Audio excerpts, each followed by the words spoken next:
தெரிஞ்சவங்க சொல்லுங்க. மொத்தத்தில் எவ்வளோ வசனம் இருக்குன்னு சொன்னால் ஒரு பரிசு கொடுக்கலாம். இந்த வேதத்தில் மொத்தம் எவ்வளோ வசனம்? எங்கேயா போறீங்க? சரி வாங்க உட்காருங்க, நானே சொல்லிடுறேன். சரி, இந்த வேதத்தில் மொத்தமே 31,173 வசனம் தான் இருக்கு. எத்தனை வசனம் இருக்கு?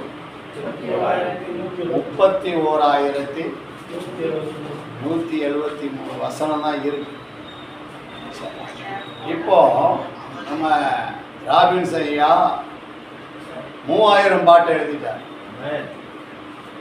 அந்த 31,000 10 டிவைட் பண்ணுனா எவ்வளோ ஆகிடுச்சு? 30,000 10 டிவைட் பண்ணா 3000. 10ல் ஒரு பங்கு எழுதிட்டார். அல்லேலூயா. 10ல் ஒரு பங்கு எழுதிட்டார்.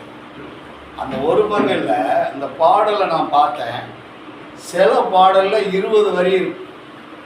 எத்தனை வரி இருக்கு? 20. ஒரு சில 2 வரி, அதாவது ஒரு 5 சரணம், ஒரு சரணத்துல 4 வரி இருந்தா 5 20. அதை விட்டுருங்க. சில சரணத்துல 2 வரி இருக்கு. 2 வரி இருந்தா எவ்வளோ? 10. இந்த 10 டிவைட் பண்ணுனா 3000 10 6000. என்ன 6000? 30,000. அப்போ ஏறக்குறைய அந்த பாடல் பூராமே வசனத்தை சார்ந்ததாகத்தான் இருக்கிறது. அப்போ ஏறக்குறைய அவர் இப்போ எங்கே வந்துட்டார்? 3000 பாடல் சொன்னால் 30,000 வசனத்துக்கு 173 வசனம் தான் இருக்கு. அது இருக்குன்னு சொல்ல முடியாது. எப்படின்னு சொல்றேன்னா, இதுல 10 வரி தான் நம்ம கணக்கு போட்டிருக்கோம். 20 வரி உள்ள பாடல்லாம் இருக்கு. அப்போ ஒரு வரிக்கு ஒரு வசனம் கணக்கு போட்டா அவர் இப்போ எங்க வந்துட்டாரு? 30,000 தாண்டிட்டார். அப்போ சொல்ல போனா இந்த வேத புஸ்தகம் முழுவதும் உள்ள வசனங்கள் மூலமாக அவர் கர்த்தருடைய நாமத்தை மகிமைப்படுத்த ஆண்டவர் கிருபை செய்ததற்காக நாம துதிக்கணும். ஆமென். அல்லேலூயா. அல்லேலூயா. நம்ம பிரதருக்கு நல்ல தூக்கம் வந்துருச்சு. அவர் கடைக்காரரு இல்லை அவர் பரவாயில்ல, ஹெல்ப் பண்ண ஏன்னா ஹெல்ப் பண்ண அவர் வீட்டுக்கு போயிடக்கூடாது. கர்த்தருக்கு ஸ்தோத்திரம். மற்ற எல்லாருமே நம்ம ஊழியக்காரர்களாகி இருக்கிறோம். வந்திருக்கிற உங்களுக்கு இயேசு நாமத்தில் நன்றியை தெரிவித்துக் கொள்கிறேன். வந்திருக்கிற உங்கள் எல்லாரையும், உங்கள் குடும்பங்களையும், உங்கள் பிள்ளைகளையும், உங்கள் ஊழியங்களையும் கர்த்தர் ஆசீர்வதிப்பார். அல்லேலூயா. நேற்று தினத்தில் ஒரு பாஸ்டர் ஃபெலோஷிப்பில் பேச என்னை கூப்பிட்டுருந்தாங்க. கிழக்கு தாம்பரத்தில் நான் போகும்போது அருமையான ராபின்சன் ஐயாவை கூட்டிகிட்டு போனேன். ஒரு லேடிஸு ஒரு 3-5 பேர் தான். எல்லோரும் சேர்ந்து ஒரு 40 பேர்கிட்ட வந்திருந்தாங்க. அப்போ அந்த கூடுகையில் கர்த்தருடைய கிருபையினாலே ஸ்தோத்திரம், அதாவது கர்த்தருடைய வார்த்தையை பிரசங்கிக்க கொண்டு போயிருந்தா அங்கே கரண்டு இல்லை, சடன். அதோடு மாத்திரம் இல்லை, அந்த சீட்டு அங்கே உள்ளே இருக்க முடியல. ஆனாலும் அதோடு மாத்திரம் இல்லை, வசனத்தை வாசிக்கிறதுக்கு வெளிச்சமே இல்லை. ஆனாலும் எனக்கு 1 மணி நேரம் கொடுக்கப்பட்டிருந்தது. அந்த 1 மணி நேரத்திலும் ஒரு 7 பாயிண்டை அங்கே சொன்னேன். அதாவது ஊழியக்காரர்களாகி நாம் ஆசீர்வாதமாக இருப்பதற்கு, நம்முடைய குடும்பங்கள் ஆசீர்வாதமாக இருப்பதற்கு, நம்முடைய ஊழியங்கள் ஆசீர்வாதமாக இருப்பதற்கு, அல்லது நம்முடைய தேசங்கள் ஆசீர்வாதமாக இருக்கிறதுக்கு தேவன் எதிர்பார்க்கிற 7 காரியம்.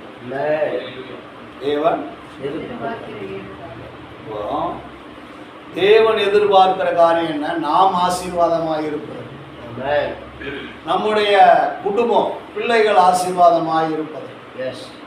மூன்றாவது தான் இது. முதலாவது நாம ஆசீர்வாதம், பிரசங்கிக்கிற நாம ஆசீர்வாதம். ரெண்டாவது நம்ம குடும்ப ஆசீர்வாதம். மூன்றாவது நம்முடைய சபை ஆசீர்வாதம். நான்காவது நம்முடைய தேச ஆசீர்வாதம். அல்லேலூயா. அதாவது அதை விட முதலாவது நாம் ஆசீர்வாதம், நம்முடைய குடும்ப ஆசீர்வாதம், நம்முடைய பிள்ளைகள் ஆசீர்வாதம், நம்முடைய சபை ஆசீர்வாதம். அதை விட்டு போனால் நம்முடைய தெரு ஆசீர்வாதம், நம்முடைய கிராம ஆசீர்வாதம், நம்முடைய பட்டணம் ஆசீர்வாதம், நம்முடைய தேசம் ஆசீர்வாதம். அதோடு மாத்திரம் நம்முடைய உலகம் முழுவதும் தேவனுடைய ஆளுகைக்குள்ளாக இருக்கு. உலகம் ஆசீர்வாதம். இப்படி ஒரு 7 காரியங்கள் நான் சொல்றது உங்க எல்லாருக்கும் விளக்குதான். முதல்ல நாம் ஆசீர்வாதம். குடும்பம், நம்முடைய குடும்பம்னா மனைவி தான். குடும்பம்னா யார் தான்? மனைவி. மறு பிள்ளைகள், அது 3ஆவது. 4ஆவது நம்முடைய சபை மக்கள் ஆசீர்வாதமா இருந்தால் தான் நம்ம ஆசீர்வாதமா இருக்க முடியும். 5ஆவது நம்ம தெரு, 6ஆவது நம்முடைய கிராமம், நம்ம இருக்கிற கிராமம். இதெல்லாம் பட்டணம் போட்டுக்கலாம். அல்லது அடுத்தது என்னச்சுன்னா நம்முடைய இந்தியா. எத்தனை ஆச்சு? 7 ஆச்சு. ஒரு 7 வேணும். 7 தான் பூரம். அதுக்கு மேலே எடுக்குது. நான் பிரசங்கம் எடுத்தால் 3 பாயிண்ட் எடுப்பேன், இல்லை 5 பாயிண்ட் எடுப்பேன், இல்லை 7 பாயிண்ட். 7னா பூரணம், 70னா பரிபூரணம், 7 சம்பூரணம். அப்போ ஏனென்றால் 7ஆம் நாளிலே இயேசு இளைப்பாறுதல். அப்போ அதுதான் ஆசீர்வாதம். அதுதான் ஆசீர்வாதம். ஆசீர்வாதங்கிறது நம்ம இளைப்பாறுதலாக இருக்கிறது, சமாதானமாக இருக்கிறது தான் ஆசீர்வாதம். ரிலாக்ஸாக இருக்கிறது தான் ஆசீர்வாதம். இப்போ அதுக்கு 7. இப்போ எனக்கு அங்கே 1 மணி நேரம் கொடுத்தாங்க, ஆனால் என்னால் அதை பிரசங்கிக்க முடியல. சரி, அப்போது சோத்ரா அதனோட அந்த கடந்த நாட்களில் ஒரு சபையில் 12 மணி நேரம் அவங்க என்னைய பிரசங்கத்துக்கு கூப்பிட்டுருந்தாங்க. 12 மணி நேரம் ஜெபம். அதில் என்னைய பிரசங்கத்துக்கு கூப்பிட்டுருந்தாங்க. ஆனால் எனக்கு பிரசங்கம் எவ்வளோ நேரம் பண்ண சொன்னாங்க? 3 மணி நேரம். 12 மணிக்கு கையில் கொடுத்தாங்க. எத்தனை மணிக்கு முடிக்கணும்? 3 ஹவர் பிரசங்கம் பண்ணணும் பாருங்க. அப்படி கொடுத்தாங்க. ஆனால் இவ்வளோ பேர் கூட வரல அந்த சபையில். 12 மணி நேரம் ஜெபம் பண்ணோன்னே இவ்வளோ பேர் தான் இருந்தாங்க. ஆனாலும் 3 மணி நேரம் பிரசங்கம் பண்ணேன். 3 மணி நேரம் பிரசங்கம் பண்ணணும். அப்போ அந்த 3 மணி நேரம் பிரசங்கத்துக்கு நான் கொண்டு போனது 7 பாயிண்ட். எத்தனை பாயிண்ட்? 7 பாயிண்ட். ஆனால் நான் பண்ணினது 21 பாயிண்ட். 21 ஒரே பாயிண்ட். 3 மணி நேரம். 3 மணி ஒரே பாயிண்ட். ஒரே பாயிண்ட் 3 மணி நேரம். அப்போ இப்போ நமக்கு இன்னும் 15 நிமிஷம். அப்போ நான் என்ன பண்ணேன்? சரி, அதுக்காக இல்லை, இப்போ நான் முடிச்சிருவேன். நீங்கள் எல்லாருமே பிரசங்கம் முடிச்சுடுவேன். நான் அப்படி எதிர்பார்த்து இன்னைக்கு 3 மணி நேரம் கொடுப்பாங்க. அதனால் இப்போ நான் என்ன சொல்ல வர்றேன்னா, சில நீங்கள் எல்லோரும் ஊழியக்காரர்களாக இருக்கீங்க. அதில் அந்த 7 பாயிண்ட்டு சொல்லிடுறப்போ, இந்த 7 பாயிண்ட். முதலாவது நாம் ஆசீர்வாதமாக இருப்பதற்கு நம்முடைய குடும்பம்னா என்ன? மனைவி. குடும்பம் ப்ளஸ் இன்பம், குடும்பம். சரி, அப்போது அதுக்கப்புறம் நம்ம பிள்ளைகள், நம்முடைய சபை. 4 ஆச்சா? தெரு, அதான் கிராமம். 5. எத்தனை ஆச்சு? 5 ஆச்சா? நம்முடைய பட்டணம். 6 ஆச்சா? நம்முடைய தேசம். இந்த 7 ஆசீர்வாதமாக இருந்தால் தான் நம்ம இங்கே இருக்க முடியும். அதுதான் 1 தீமோத்தேயு 2ஆம் அதிகாரத்தில் சொல்கிறாரு, நீங்கள் அமைதியுள்ள ஜீவனம் பண்ணும்படி ராஜாக்களுக்காகவும் அதிகாரம் உள்ளவர்களுக்காகவும். அப்போ நான் இது எதுக்கு சொல்ல வரேன்னா, அப்போ இவை எல்லாம் இருந்தால் தான் நாம் என்ன செய்யணும்? ஆசீர்வாதமாக இருக்க முடியும். நீங்கள் நல்லா இருந்தால் தான் உங்கள் குடும்பம் நல்லா இருக்கும். உங்கள் குடும்பம் நல்லா இருந்தால் தான் நம்ம பிள்ளைகள் நல்லா இருக்கும்.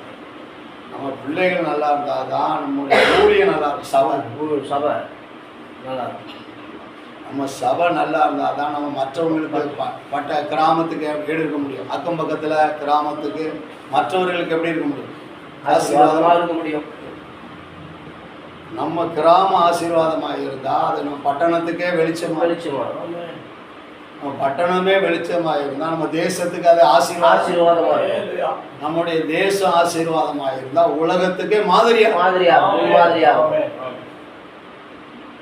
அநேக வெளிநாட்டவர்கள் வந்து இந்தியாவில் உள்ளவங்களை திருமணம் பண்ணுறாங்க. கேட்டால் என்ன சொல்கிறாங்க, இந்தியாவுடைய கலாச்சாரம் பிடிச்சிருக்கு. இதே போல தான் இந்தியா நல்லா இருந்தால் இன்னும் மற்ற நாடுகளுக்கு அது என்ன ஆகும், ஆசீர்வாதமாக பிடிக்கும்.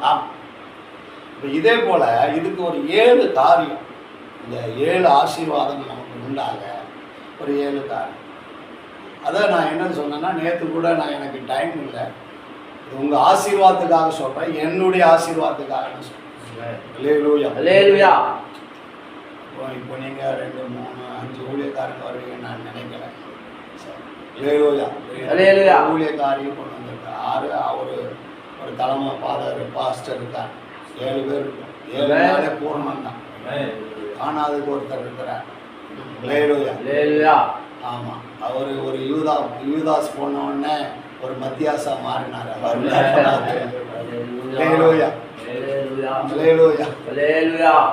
இது எதுக்கு சொல்ல வரேன்னா, இப்போ பாருங்க, அதாவது தலைப்பு தேடுகிறார். நேற்றில் நான் அதில் இந்த 3 மணி நேரம் பிரசங்கம் பண்ணின ஒரு வசனத்தில் 5 நிமிஷம் கூட அந்த வசனத்துக்கு சாராம்சத்துக்குள்ளே போகலை.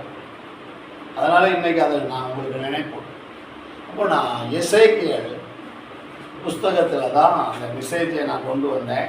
அந்த மெசேஜினுடைய தலைப்பு, அதாவது திறப்பில் நிற்கத்தக்க ஒரு புருஷனை தேடினேன். 22:30. திறப்பில் நிற்கத்தக்க ஒரு புருஷன். நான் தேசத்தை அழிக்காதபடி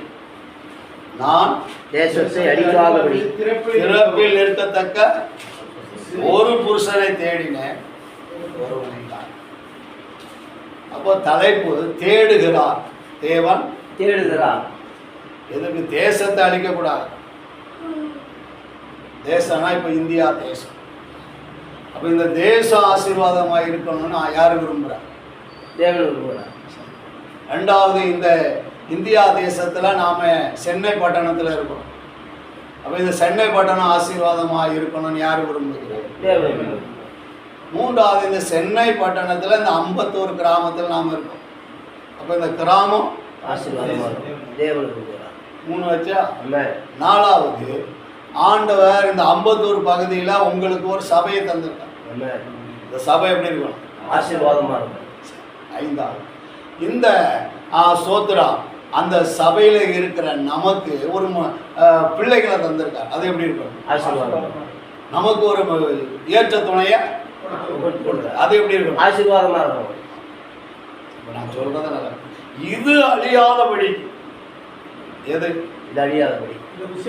முதலாவது தேசம் அழியாது, அது லாஸ்ட்டுக்கு வந்துடணும். இப்போ ஃபர்ஸ்ட்ல இருந்து போகணும். நான் அழியாதபடிக்கு, என் குடும்பம் அழியாதபடிக்கு, என் பிள்ளைகள் அழியாதபடிக்கு, என் சபை அழியாதபடிக்கு, என் கிராமம் அழியாதபடிக்கு, என் பட்டணம் அழியாதபடிக்கு, என் தேசம் அழியாதபடிக்கு, திறப்பில் இருக்கிற ஒரு மனுஷனை, ஒரு மனுஷியை கர்த்தர் தேடுகிறார். அந்த தேடுகிற மனுஷியா நீங்களும் நானும் மாறிட்டா இந்த 7 ஆசீர்வாதம் உங்களை தேசத்துக்கும் ஆசீர்வாதமாக வைப்பார், பட்டணத்துக்கும் ஆசீர்வாதமாக. ஆண்டவர் சொன்னார், நீ பட்டணத்திலும் ஆசீர்வதிக்கப்பட்டிருப்பாய் சொன்னார்ல. அப்போ பட்டணத்திலே நீ அடுத்தது ஆண்டவர் உங்களை கிராமத்தில் நீங்கள் வைத்திருக்கிற இடத்துல ஆண்டவர் சொன்னார், சமாரியாவிலும் யூதேயாவிலும் எருசலேமிலும் உலகமெங்கும் சாட்சிகளாய். ஆண்டவர் உலகம் எங்க நம்ம போல, நம்ம இருக்கிற ஒரு பட்டணம் 210 நாடுக்கு மேலே இருக்கு. நம்ம இந்த பட்டணத்தை இந்த இந்தியாவில் இருக்கிற மற்ற மாநிலத்தையே போய் நம்ம பார்க்க முடியல. போய் பார்த்தா தான் உங்களுக்கு தெரியும். இதை விட கேரளா ரொம்ப நல்லா கானான் மாதிரி இருக்கு. அதை விட கன்னியாகுமரியை போய் பாருங்க, அதே ஒரு கானான் தான். அப்படி நிறைய நாடு. ஆனா இப்படிப்பட்ட ஆசீர்வாதத்துக்காக திறப்பில் நிற்கிற ஒரு மனுஷனை, ஒரு மனுஷியை கர்த்தர் தேடுகிறார். இந்த இடத்துல நீங்க எசேக்கியேல வாசித்தா அவர் ஆசாரியர்களை தேடுகிறார் என்று சொல்லலாம், ஆனால் தீர்க்கதரிசிகளை தேடுகிறார் என்று சொல்லலாம், அல்லது தேவ பிள்ளைகளை தேடுகிறார் என்று சொல்லலாம். ஆனால் நான் சொல்ல விரும்புகிறது என்னவென்றால், அருமையானவர்களே, அவர் அப்போஸ்தலர் என்று சொல்லப்படுகிற தேவ மனிதர்களை தேடுகிறார். தீர்க்கதரிசிகள் என்று சொல்லுகிற தேவ மனுஷர்களை தேடுகிறார். தீர்க்கதரிசியா இருந்தாலும் யாருதான்? எலியா யாரு? அவன் சொல்றான் தேவ மனுஷன். எலிசா சொல்கிறான் நான் தேவனுடைய மனுஷன். சாமுவேல் சொல்கிறான் நான் தேவனுடைய மனுஷன். தாவீது சொல்கிறான் நான் தேவனுடைய மனுஷன். தீமோத்தேயு சொல்கிறான் நான் தேவனுடைய மனுஷன். பவுல் சொல்கிறான் நான் தேவனுடைய மனுஷன். இப்படி ஒரு கொஞ்சம் பேர் தான், ஒரு 10-15 பேர் தான் தேவ மனுஷன் சொல்லப்பட்டவங்க வேதத்தில். அதை குறித்து நான் ஒரு ஊழியர் கூடுகையில பேசுறேன். நானும் யாரா இருக்கணும்? தேவனுடைய மனுஷனா இருக்கணும். ஆனா இன்னைக்கு என்ன எப்படி இருக்கணும்னு நினைக்கிறாங்க? அப்போஸ்தலரா இருக்கணும். குற்றம் இல்லை, அப்போஸ்தலரா இருக்கணும்னா அதுக்கு 7 அடையாளம் வேணும், அல்லது தீர்க்கதரிசியா இருக்கணும் அப்படின்னு நினைக்கிறாங்க, அதுக்கு 7 அடையாளம் வேணும். போதகரா இருக்கணும், அதுக்கு 7 அடையாளம் வேணும். மேய்ப்பரா இருக்கணும், அதுக்கு 7 அடையாளம் வேணும். அது இருந்தா அவங்கள நம்ம மேய்ப்பரா ஏற்றுக்கொள்ளலாம். சுவிசேஷனுக்கு 7 அடையாளம். இப்போ இந்த மாதிரியே நம்ம கிட்ட காணப்பட முடியல, ஆனால் ஆண்டு கிருபையா வச்சிருக்காங்க. அப்ப நான் என்ன சொல்லணும், நம்ம தேவ மனுஷரா இருக்கோம். தேவன் எதிர்பார்க்கிற பூரண சுவிசேஷர்கள் இல்லை நம்ம. தேவன் எதிர்பார்க்கிற பூரண மேய்ப்பர் நாம இல்லை. தேவன் எதிர்பார்க்கிற பூரண போதகரா இல்லை. தேவன் எதிர்பார்க்கிற பூரண தீர்க்கதரிசியா இல்லை. தேவன் எதிர்பார்க்கிற பூரண அப்போஸ்தலரா இல்லை. ஆனா பல பரிசுத்த வேதாந்தத்தில் சொல்லப்பட்டவருடைய பேரை நாமளும் வச்சுக்கிட்டோம். அதனால நம்ம வாழ்க்கையில் என்ன இல்லை? கிரிய இல்லை, எழுப்புதல் இல்லை, உயிர் மீட்சி இல்லை. சரி, அது போட்டு அப்ப நான் என்ன சொல்ல வரேன்னா, ஆண்டவர் தேடுகிறார். ஆமென். இதுல தேவ மனுஷர்களை இல்ல தேவ பிள்ளைகளை இல்ல தேவ ஊழியக்காரர்களை தேடுகிறார்னு எடுத்துக்கொள்ளலாம். நீங்க அதை எசேக்கியேல வாசித்தா தீர்க்கதரிசி ஆண்டவர் சொல்றாரு, ஆண்டவர் இதோ திறப்பில் நிற்கத்தக்க நான் தேசத்தை அழிக்காதபடி நிற்கிற ஒரு மனுஷன். வேதத்துல அநேக காரியத்தை தேடுனான்.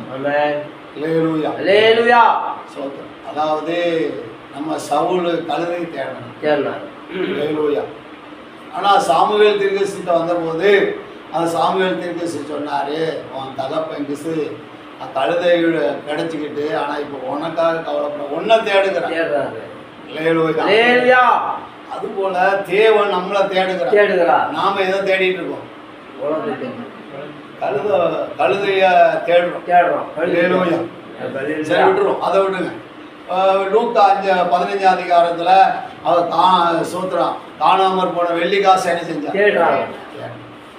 இன்னொன்று காணாமற் போன ஆட்டு, இன்னொன்று காணாமற் போன மனுஷனை குமாரனை தேடிங்கிறார். இதில் 3வது பாயிண்ட் தான் நமக்கு முக்கியம். தகப்பன் யாரை தேடாரு? அது மாதிரி தேசத்தை அழிக்காதபடி திறப்பில் இருக்கிற குமாரர்களாகிய நம்மளை என்ன செய்யறாரு? தேடுதுப்பா. தேடுறாரு. எதுக்காக தேடுறாருன்னா சொன்னா, இந்த அதான் 3 மணி நேரம் இந்த ஒரே வசனத்தை பிரசங்கம் பண்ணேன்னா எனக்கு நேரம் பத்தல. 3 மணி நேரம் இந்த ஒரு வசனத்துக்கு காரணம் என்னன்னா, இந்த தேசத்திலே 142 கோடி மக்கள் இருக்காங்க. எத்தனை கோடி மக்கள்? 142. அதுல நாம இருக்கிறது 2%, 3%. ரொம்ப பரிதவிக்கும். எத்தனை சதவீதம்? 2% இல்ல 30% வச்சுக்காங்க. அவங்க சொல்ற மாதிரி 142ல 30 போட்டா 160 ஆயிட்டா ஆகலை. சரி, இருக்கட்டும். சீனாவுடைய ஜனத்தொகையே இப்போ 2 ஈக்குவலா இருக்கு. இந்தியா தேசம் அதிகமாக இருக்குன்னு சொல்கிறாங்க. சீனாவோட இந்தியாவில் அதிகமாக இருக்குது. அதிகம் ஆகிரோன்னு அங்கே என்ன பண்ணுறான், அங்கே குளத்தை விற்கிறவங்களுக்குலாம் இப்போ பணம் கவர்மெண்ட் வேலை தராங்க. ஆமாம், பணம் கவர்மெண்ட் வேலை, பணம், அது பணம். அதாவது அவங்க இப்போ உரிமை கொடுக்குறாங்க. ஒரு நேரத்தில் சீனா ஜனரேஷன் பெற்றுக்கூடாது தடை இருந்தது, தடை நீங்கி குழந்தை பெற்றுக்க நாடு கணக்கெடுப்பில் அப்படி இருக்குது. இருக்கட்டும், வச்சுக்கிடும். இந்தியாவினுடைய ஜனதொகை 142 கோடி வச்சுக்கிடுவோம். அதில் ஒரு அதான் 30% ஆகலை. சரி, 2.5% இந்தியா அரசாங்கம் சொல்லுது, 3% சொல்லுது. அப்போ 100 உங்கள் கணக்கு பிரகாரம் வரும் 160 வேண்டாம், 150 ஆகிடும். 350ல் 3% எத்தனை? 4.5% தான். 4.5% தான். 4.5 கோடி மக்கள் தான். 4.5 கோடி மக்கள் தான். 4 லட்சம். 4 லட்சம் இல்லை, 4.5 கோடி. உங்க கணக்கு பாருங்க, நல்லா பாருங்க. சரி, 150 கோடியில் ஆமாம். அதாவது 3% போட்டால் கூட 4.5 கோடி. சரி, இன்னும் முடிவாகலையா? சொல்லிட்டீங்க ஐயா, சொல்லிட்டீங்க. 100 கோடியில் 1% 1 கோடி. 3% 3 கோடி. அதான் 150னா 3 கோடி. அதை 4.5 கோடி. சரி, நம்ம இன்னொரு கணக்கு எக்ஸ்ட்ராவே போடும். உங்களுக்கு 5 கோடி. இந்த 5 கோடியில் இதில் ரட்சிக்கப்பட்டவங்க எத்தனை கோடி அப்படின்னு சொன்னால் நம்ம என்ன செய்ய முடியாது கணக்கு. ரட்சிக்கப்பட்டவங்க பைபிள் சொல்லுது, வம்சத்துக்கு 1 கோத்திரத்துக்கு 2மாக. சரி, அதை விட்டுருங்க, அது ஒரு பிரச்சனை வச்சுக்கிடுவோம். இதில் பின்மாறி போனவங்க எத்தனை லட்சம்னா என்ன செய்ய முடியாது கணக்கு வரல. நிறைய பேர் பின்மாறி கிடக்காங்க. என் பையன் கூட பைபிள் காலேஜ் படித்தவங்க 28 பேர். ஆனால் ஊழியத்தில் இருக்கிறது 3 பேர்னு என் பையன் சொன்னான். இப்போ அவனே ஊழியம் செய்யலை. அந்த அளவுக்கு இன்றைக்கு காலகட்ட ஊழியம் செய்கிறது ரொம்ப அதிகமாக கஷ்டம். எங்கள் சாதி நீ ஊழியத்தில் இருக்கும்போது சொன்னார், பாடுபடியாக பட்டுருப்பியா சாவியாக ஊழியத்துக்கு வாங்க. ஊழியங்கிறது ரொம்ப கஷ்டம், கடினமான வேலை. அதை பற்றி இன்னும் நிறையா இருக்கு. அப்போ நான் என்ன சொல்ல வரேன்னா, அதில் இன்றைக்கு நிறைய பேர் என்ன செஞ்சுட்டாங்க, அந்த 5 கோடி மக்களில் 1 கோடி ரசிக்கப்பட்டவங்க வச்சுக்காங்க. கிடையாது, 1 கோடி கிடையாது. இல்லை, அதை விட இன்னைக்கு முதல் இந்த இந்தியாவில் இப்பவும் ஒரு 7-8 அரசாங்க பதிவு பெற்ற கிறிஸ்தவ சபை இருக்கு.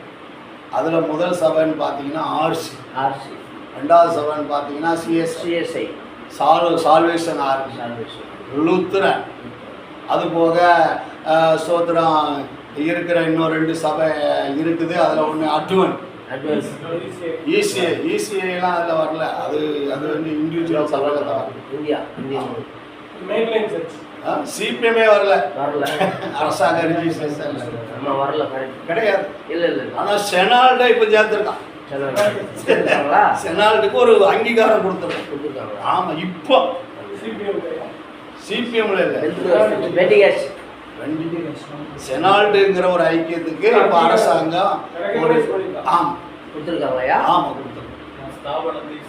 ஆமாம், எல்லா ஸ்தாபனத்தில் எங்களுக்கு இத்தனை லட்சம் ஜனங்க இருக்குன்னு காமிச்சதுனால அதில் தான் டீம் சபையே வருது. அதில் இன்னும் சிபிஎம்காரன் சேரலை, கிருபாசனத்துக்காரன் சேரலை. ஆமாம், நிறையா பெண்டிகாசுக்காரங்க சேரலை. எதில்? செனால்டு. இப்படிலாம் நிறையா இருக்குது. அதில் வச்சுக்கிடுவோம். இதில் பெயர் கிறிஸ்தவ சபை இருக்குது. அப்போது அவங்க எங்கே போவாங்க? நான் என்ன சொல்ல வரேன்னா, நம்ம ரொம்ப துக்கப்பட வேண்டிய காரியம், வேதனைப்பட வேண்டிய காரியம், வருத்தப்பட வேண்டிய காரியம் இவங்களுக்குள்ளேயே சிஎஸ்ஐயில், ஆர்சியில், லுத்ரனில், சால்வேஷன் ஆர்மியில், அட்வனில், இன்னுமாக இப்படிப்பட்ட சபைகளில், அதாவது பெண்டிகா சபைகளை தவிர இந்த பெண்டிகா சபையில் ஒரு பெரிய துர்பிரயோஜனம் விசாசு செய்கிறான். இந்த பெண்டிகா சபையை ஆண்டவர் அப்போஸ்தலர்கள் ஆரம்பிக்கும் போது 2:47 ஆண்டவர் என்ன செஞ்சார்னா, ரட்சிக்கப்படுகிறவர்களை தான் கொண்டு என்ன செஞ்சார் சபையில். அப்போ இங்கே இருந்தவங்க எல்லாருமே யார் தான்? அதான் மறுபுறம் அடைஞ்சவங்க தான், தெரிந்து கொள்ளப்பட்டவங்க தான், அழைக்கப்பட்டவங்க தான், வேறு பிரிக்கப்பட்டவங்க தான், முன்குறிக்கப்பட்டவங்க தான், விடுதலையாக்கப்பட்டவர்கள் தான். ஆனால் இன்னைக்கு அநேகர் ஆவியும் இல்லை, அதாவது பின் மாற்றாங்க. அப்படி ஒரு இன்றைக்கு இருந்த அந்த சபைக்குள்ள அநேகர் ஆகிட்டாங்க. இப்போ இல்லை, வெளிப்படுத்தல. அதாவது கிபி 105 யோவான் எழுதும் போதே அந்த 7 சபைகளை குறித்த ஆவியானவர் சொல்லும் போது அங்கேயே அந்த நிலைமை எப்போ வந்துட்டு கிபி 105 தான் வெளிப்படுத்தல் எழுதப்படும். 90 இருந்து 105க்குள்ள அவங்க கண்ட தரிசனத்துல அந்த சபை வரலாறு சொல்லுறாங்க. அப்பவே என்ன ஆயிடுச்சு, பெண்டிகாஸ்ட் சபையில 2000 என்ன வந்துருச்சியா, வந்துருச்சு சபை. அது இன்றைக்கும் அநேக இதுல இருக்குது, அநேக சபைக்குள்ள என்ன செய்யுது இப்படிப்பட்ட ஆகும். சரி, அப்ப நான் என்ன சொல்ல வரேன்னா, இப்படிப்பட்டவர்களுக்கா நீங்க தேசத்தை அழிக்காதபடி ஜெபம் பண்ணுறதை விட இன்னைக்கு இந்த கிறிஸ்தவம் அழியாதபடி ஜெபிக்கிறவர்களுக்கு அர்த்தத்தை, இந்த கிறிஸ்தவர்கள் என்று சொல்லுகிறவர்கள் ரட்சிக்கப்படுவதற்கு ஜெபிக்கிறவர்களுக்கு. நீங்க நாம யாருக்கு ஜெபம் பண்ணுவோம்னா, முஸ்லீமுக்கு ஜெபம் பண்ணுவோம், இந்துக்கு ஜெபம் பண்ணுவோம், அல்லது நாஸ்திகனுக்கு ஜெபம் பண்ணுவோம். ஆனா கிறிஸ்தவங்க ரட்சிக்கப்படணும், ஆர்சிகாரங்க நம்ம ஜெபம் பண்ணுவோம், சிஎஸ்காரங்க ரட்சிக்கப்படணும் ஜெபம் பண்ணுவோம். இல்லை பெண்டிகாசுக்காரனுக்குள்ள அவர் 3000 பாட்டை எழுதிட்டு 31,000 வசனத்தை தாண்டிட்டாரு. அவர் கடந்து ஜீவனை கொடுக்குற மாதிரி ஜனங்கள் உயிர்ப்பிக்கப்படணும்னு நம்ம நினைக்கிறோம். இங்கே இருக்கிறவங்க உயிர்ப்பிக்கப்படணும். நான் எடுத்தேன் பாயிண்ட் 7 பாயிண்ட்ல ஒரு பாயிண்ட் ஆயத்தப்படு. அந்த ஆயத்தப்படுகிற பாயிண்ட்ல அதை இப்போ எழுதாங்க. பாயிண்ட் இன்னும் ஒரு பாயிண்ட்டுக்கே வரல. அப்போ சோத்திரம் அதில் என்ன சொன்னா, அந்த ஆமோஸ் 4:12 அதாவது உன் தேவனை சந்திக்க ஆயத்தப்படு. இந்த எசேக்கியேல்ல அந்த அதிகாரத்தில் அதை 7 பாயிண்டையும் சொல்லிடுறேன். முதல் திறப்பில் இருக்க மனுஷனை தேடுவேன். 2வது என் காரியமாக யார் போவார். 6-8 ஏச போகிறவர்களை இன்னைக்கு தான் போக மாட்டேங்கம்மா, என் ஊர், என் வீடு, என் பகுதி. இன்னைக்கு அவர் போனால் இங்கே வந்துட்டார், இல்லை அம்பத்தூரில் கிடந்தவர் இங்கே வந்துட்டார். ஆண்டவர் இன்னொரு இடத்துக்கு போனாலும் போயிடுவார். அவர் எங்கே போகிறார், பெங்களூருக்கு போகிறார். எனக்கு இங்கே பயம், தரிசனமான பயம். அவர் பதிவு பண்ணி போகிறார். இல்லையா நம்ம பிரசங்கத்தெல்லாம் கேட்கறதுக்கு ஆள் இல்லை. சரி இருக்கட்டும். அப்போ ஆந்திராவுக்கு ஓடுறார், கன்னியாகுமரிக்கு ஓடுறாரு, அடுத்த மாதம் பாம்பேக்கு ஓடுறாரு, கூலி போயிட்டு. ஆமாம், நான் என்ன சொல்கிறேன்னா, என் காரியமாக யார் போவாருங்கிறவங்களும் ஆண்டவர் என்ன செய்கிறார், தேடுறாரு, தேடி அனுப்புறாரு. அப்படி இருக்கிறவங்க கொஞ்சம் பேர் தான் இருக்காங்க, நிறைய பேர் போக மாட்டேங்காங்க. போகாதனால தான் இன்னைக்கு தேவன் நம்மளுக்கு பயன்படுத்து போனால் பயன்படுத்து. ஆமாம், ஆண்டவர் சொன்னார்ல திடீர்னு பார்த்து, உனக்கு இருக்கிற இந்த பலத்தோட உன்னோட இருக்கிற நம்ம அதை போக மாட்டேங்க. நீர் போ, இல்லை யாரையாவது தள்ளி விட்டால போகணும், இல்லை யாரை தள்ளி விட்டா கூட எங்கேயா போக ஓடி வந்துடுறாங்க. நிறைய பேர் போட்டு இந்த எங்கள் திருப்பாசனத்தில் இங்கேருந்து 2 பேர் போனாங்க ஊழியத்துக்கு. அந்த சாதையிட்ட போய் ட்ரைனிங்கில் இருந்தாங்க. ஒருத்தர் பேர் சாலமன், வேற எங்கேயும் போய் சொல்லிக்கூடாது. ஐயா அதை ஆஃப் பண்ணுங்க. இன்னொருத்தர் தெரியும். ஆனால் அவங்க அங்கே இருந்து அதாவது ஊழியக்காரில் உருவாக்குற காலத்தில் அவங்க ஊழியத்தை விட்டு வந்துட்டாங்க. அவர் இப்போ ஒரு பெரிய அரசாங்க வேலையில் நல்ல சம்பளம் வாங்குறாங்க, கேள்விப்பட்டேன். அப்போ நான் அது தவிர சொல்ல வரல. ஏன்னா போகிறதுக்கு வேற பட்டணத்தில் போய் இருக்கிறதுக்கு மனசு நிறைய பேர் முடியல. அதுக்குரிய கிருபையை என்ன செய்யலை, அழைப்பு இருக்கியா, கிருபை அதுக்குரிய தரிசனத்தை பெற்றுக்கொள்ளலை, அதுக்குரிய பலனை பெறல, பெற்றுக்கிட்டா போகலாம். அப்போ பாருங்க, அந்த 2வது பாயிண்ட், முதல் பாயிண்ட் என்ன பாயிண்ட், ஜெபிக்கிறவர்கள். அதாவது திறப்பில் இருக்கிறவர்கள்னா ஜெபிக்கிறவர்கள். அதில் நீங்கள் எரேமியா 15:1-2 வாசித்தா ஆண்டவர் சொல்கிறாரு, இவர்கள் இந்த ஜனத்துக்காக விண்ணப்பம் பண்ணாண்டாம். அதில் 2 பேரை மாத்திரம் ஆண்டவர் சொல்கிறார். அந்த 2 பேர் யாரெல்லாம் வாசிங்க அந்த ஒரு வசனத்தை. நேரம் இல்லை, நான் முடிச்சிடுறேன். அதில் என்ன சொல்லப்பட்டிருக்கு பாருங்கள். 2 பேர் அதில் சொல்லப்பட்டிருக்கு. 15 ஒன்று ரெண்டு. கர்த்தரை நோக்கி ம். மோசே ஆ மோசேயும் சாமுவேலும் போதும். இதுல 2 பேர் வருது. யாரெல்லாம்? மோசேயும் சாமுவேலும். அவருக்கு முன்பாக நிற்கிறவங்க வச்சுக்காங்க. இன்னும் அதே அதிகாரத்தை நீங்க வாசிங்க. இன்னும் 3 பேர் வரும். ஒன்னு நோவா, இன்னொன்னு தானியேல், இன்னொன்னு யோபு. இவர்கள் எனக்கு முன்பாக நின்றாலோ நான் அவர்கள் தப்பிவிப்பார்களே என்று இவர்களை தப்பி வைக்க மாட்டேன்னு சொல்றார். ஒரு 5 பேரை சொல்றார் வச்சு. எரேமியாவில் இன்னொரு இதுல 3 பேரை சொல்றார். ஒன்னு நோவா, தானியேல், யோபு. இதுல சொல்றது 2 சிஸ்டர். இன்னொரு இதுல 3 பேரை சொல்றார். அதே அதிகாரத்துல வசனம் இருக்கு. எனக்கு நேரம் இல்லை, டைம் இல்லாதனால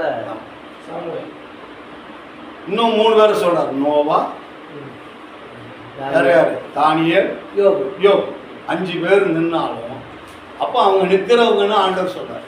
ஆண்டவர் தான் சொல்றாரு அந்த வார்த்தை.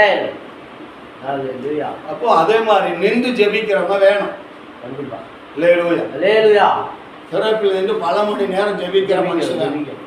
ஊழியத்துல பெரிய ஊழியம் அப்போஸ்தல ஊழியம் இல்லை, தீர்க்கதரிசி ஊழியம் கிடையாது, சுபத்திரையில் போதகர் ஊழியம் கிடையாது, இல்லை மேய்ப்பர் ஊழியம் கிடையாது, இல்லை சுவிசேஷ ஊழியம் கிடையாது.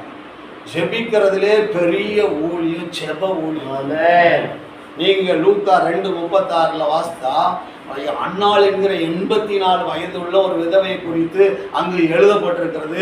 அவள் 8 வருஷம் புருஷனோட வாழ்ந்து அவள் என்ன செய்ய கணவனை இழந்து தேவனுடைய ஆலயத்தை விட்டு விலகாமல் உபவாசிக்கிறதிலோ ஜெபிக்கிறதிலோ ஆராதனை செய்கிறதிலோ உறுதியாய் தரித்திருந்தாள். கர்த்தருடைய ஆவியானவர் மேல் இறங்கி தீர்க்கதரிசனம் உரைத்தார்.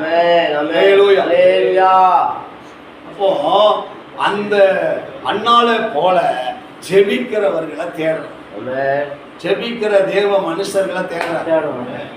ஆனா இந்த ஜெபிக்கிறதுனால என்ன நடக்குங்கிறது தான் நான் 3 மணி நேரம் பிரசங்கம் பண்ணேன். எத்தனை மணி நேரம்? 3 மணி நேரம். இப்போ அதை நான் எடுக்கணும்னா எனக்கு நேரம் காணாது. நைட் முழுக்க போகணும். ஆமா, போக வேண்டியதான். மாதிரி நீங்களும் போக முடியாது, நானும் போக முடியாது. அப்போ இதுல நான் என்ன சொல்ல வரேன்னா, ஜெபித்தால் ஜனங்கள் ரட்சிக்கப்படுவார்கள். ஜெபித்தால் ஜனங்கள் என்ன செய்வாங்க? அபிஷேகம் பெறுவார்கள். ஜெபித்தால் ஜனங்கள் மனம் திரும்புவார்கள். ஜெபித்தால் சபைகள் வளரும். ஜெபித்தால் ஆவியான கிரியை செய்வார்.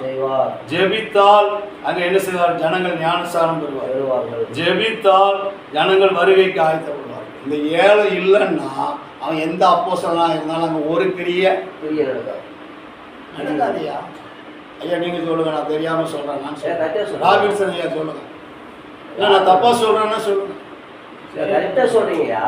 அதாவது இந்த ஜெபம் திறப்பில் நிற்காத ஒரு மனிதன், இப்போ ஒருத்தர் வர்றாரு நம்ம எங்க ஊழியர் ஐக்கியத்துக்கு, அவர் 10,000 வசனம் பாராம சொல்றாரு. ஆனா ஒருவர் அவரை ஏற்றுக்க மாட்டேன். காரணம் என்னன்னா, ஆண்டவர் கிரியை செய்யணும்னா, ஆவியானவர் கிரியை செய்யணும்னா, ஆவியானவர் மனுஷியை பயன்படுத்தணும்னா, அது நீங்களா இருந்தாலும் நானா இருந்தாலும் திறப்பில்.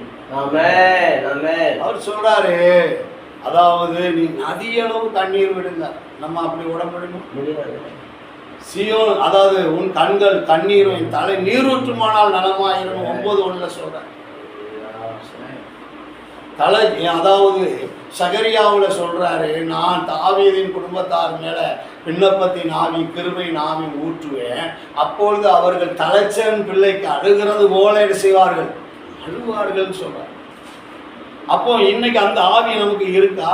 கிருபையின் ஆவி விண்ணப்பத்தின் ஆவி இருக்கா? அதுக்காகத்தான் தேவன் தேடுறார். ஆனா இந்த கிருபையின் ஆவியால விண்ணப்பத்தின் ஆவியால நிரப்பிட்டா ஒரு மனுஷன் ஜெபம் பண்ணுவான். அவன் ஜெபம் பண்ணினாதான் ஜனங்கள் ரட்சிக்கப்படும்.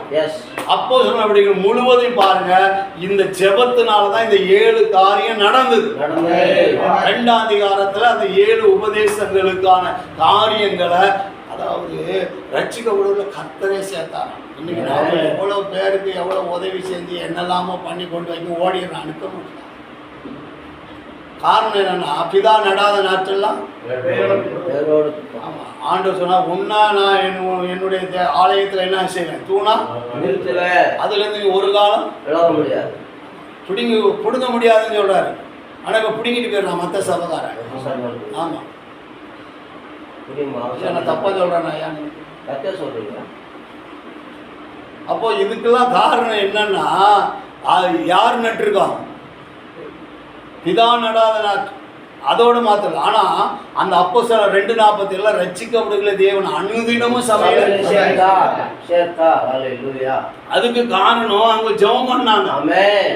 ஆவியானவர் செஞ்சார், கிரியை செய்தார். அப்போ ஆவியானவர் கிரியை செய்யணும். ஆமென். அதுக்காகத்தான் நீங்களும் நானும் பல மணி நேரம் ஜெபம் பண்ணணும். ஆமென்.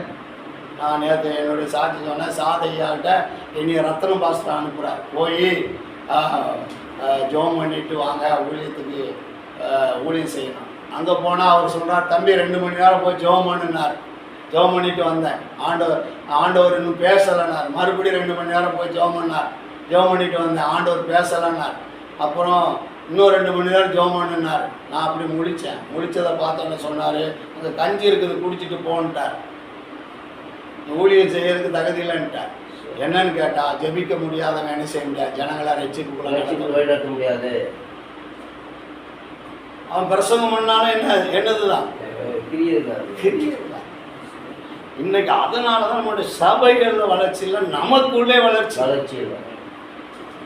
நாமளே தேவ சாயல் அடையணும்னா, நாமளே தேவ மகிமை அடையணும்னா, நாமளே உள்ளான மனுஷன்ல பலப்படணும்னா, நாமளும் மறுரூபமாக்கப்படணும்னா, நல்லா தெரிஞ்சுக்காங்க.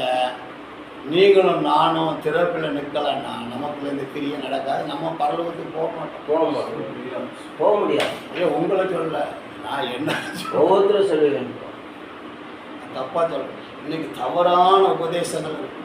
எப்படி ஆனாலும் எங்கே போயிடலாம், பரலோகத்தில் போயிடலாம். பரலோகத்தில் இருக்கிறாங்க. அங்கே தாவீதை பார்த்தாங்க, அங்கே யாரை பார்த்தாங்க, இவங்க தினகரனை பார்த்தாங்கன்னா சொல்கிறாங்க. என்னையா இப்படிதான் வருவோம்.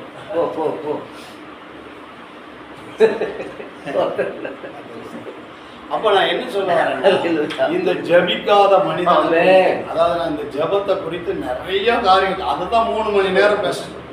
திறப்பில் நிற்கிறதுனால உண்டாகிற காரியங்கள், அதற்கு அந்த திறப்பில் இருக்கிறதுக்க புருஷனை தேவைன்னு சொல்கிறாரு, அல்ல மனுஷியை தேவைன்னு சொல்கிறாரு, அது ஆவியானவர் சொல்கிறாருல்ல. அதுக்கு அடையாளமாக வந்த இயேசு கிறிஸ்து என்ன செஞ்சார்? முதலாவது அதிகாலமே ஜெபம் பண்ணார், சாயந்தரத்தில் ஜெபம் பண்ணார், ராம் முழுவதும் ஜெபம் பண்ணார், ஊழியத்தை ஆரம்பிக்கும் போது ஜெபம் பண்ணார், முடிக்கும் போது ஜெபம் பண்ணார், சிலுவையிலையும் ஜெபம் பண்ணார், மறிக்கும் போது ஜெபம் பண்ணார். 7 காரியத்தை இயேசு செஞ்சார். வந்துருங்க, முடிச்சிடலாம். ஏன்னா இன்னும் நிறைய சொல்ல வேண்டியது சொன்னால், அதனால் இந்த 7 பாயிண்ட்டை முடிச்சிடறேன். எனக்கு சொன்னது டைம் ஆகிடுச்சு. சரி, இந்த 7ல் 1 சொல்லியிருக்கேன். 2வது பாயிண்ட்டு சொன்னேன், என் காரியமாக யார் போவாருன்னு ஆண்டவர் என்ன செய்கிறார்? போகிறவர்கள் தேடுறார். 3வது யார் காரியம்னா, அந்த எசேக்கியேல் புஸ்தகத்தில் 38 வாசிக்கிறாங்க. 7ல் ஆயத்தப்படு. ஆயத்தமா இருக்கிற மனுஷியை தேடுறார். நாளைக்கு நடப்பது நமக்கு தெரியாது. நம்ம ஜீவன் எப்போ போகணும் தெரியாது. இன்று மரித்தால் எங்கே இருப்பான் ஆண்டவர் கேட்க. இன்று மரித்தால் அவரோட இருக்கிறதுக்கு நாம எப்படி இருக்கணும்? நாம ஆயத்தம். 2வது ஆயத்த. 3வது அடுத்தது காவலாளியா. காவலாளின்னா அதான் ஜாமக்காரனா இருக்கும். ஜாமக்காரனா விழித்திருந்து ராத்திரி ஜெபிக்கிறவனா அவன் தான் ஜாமக்காரன். அப்போ எத்தனை சொல்லியிருக்கேன் பாயிண்ட்? 5. 6வது பாயிண்ட், இயேசு கிறிஸ்து அப்போஸ்தலர் 10:37 நன்மை செய்கிறோம். அதாவது நசரேயனாகிய இயேசு கிறிஸ்து தேவன் வல்லமையினாலும் பரிசுத்த ஆவியினாலும் நிரப்பியிருந்தார். அவர் நன்மை செய்கிறவராய், பிசாசில் அகப்பட்டவர்களை விடுதலையாகவும் குணமாக்குறவராய் சுற்றி இருந்தார். ஏன் நம்மளால நன்மை செய்ய முடியலன்னா, அவரை யாரு எதனால நிரப்பியிருந்தார்? ஆவியினாலும் வல்லமையினாலும். அவங்களுக்கு ஒரு வல்லமை யாருக்கு அந்த உதவி செய்ய அவர் சிந்திக்க மாட்டார். அவர் சின்னாவிலே ஜோக் நடிகரா போனவர் தான். எல்லாரும் சிரிக்க வைக்க போனவர். அதனால அவர் எல்லாம் ஜாலி, அவர் எப்போதும் சிரிச்சுக்கிட்டே இருப்பார். ஆமா ஆமென். கர்த்தர் அவர் அந்த